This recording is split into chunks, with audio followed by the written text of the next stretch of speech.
demand gen is sort of a new concept in this space. Could you briefly describe some of the assets or elements that make up demand gen?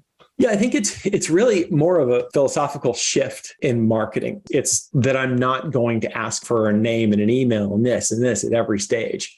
It means that I'm looking for signals that are a little bit different. I just want to know that you're interested. Initially, I just want to know that maybe you watched a video, that you watched half of my video or whatever. Maybe that's enough to put you in another bucket to say, hey, let's give them some more on that thing that they're interested in. And I'm not going to ask for anything back. I'm just going to try to deliver as much value to you as possible, knowing that you may not be in market right now, but in 6 months, a year, whatever, you might be.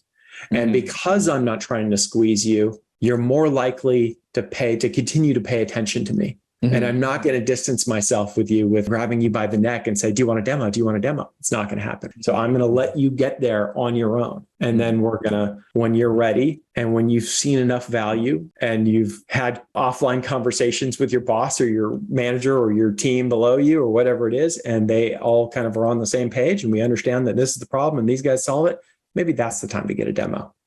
As an owner of a SaaS company, how do I know demand gen is working better than traditional lead gen? Everything starts working and you just have to, it may take some time to get there, but it's one of those things that improves over time too. Whereas lead gen may work good at first, but then it starts having diminishing returns. Demand gen does the opposite. It gets better with time as long as you're able to commit to the content and the perspective and the value. And you still have to outproduce the other guys. That's the other thing is you still have to make better stuff than the other guys. Yeah. You just don't charge for entrance. Yeah. So I was about to ask you this question and I believe you just answered it, which is what is the most challenging part of creating a good demand generation campaign? Yeah, I think it's commitment. It's commitment to the perspective, to the content, to the philosophy of demand gen, and just understanding that it is working. It will get there. It does get there. You're doing all the same stuff that you were doing with lead gen. You're just not putting the squeeze on people. You're not charging for admittance. You're just giving value.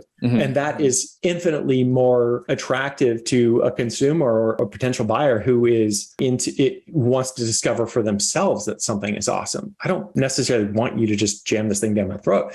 I don't want to be sold that. I want to discover it myself.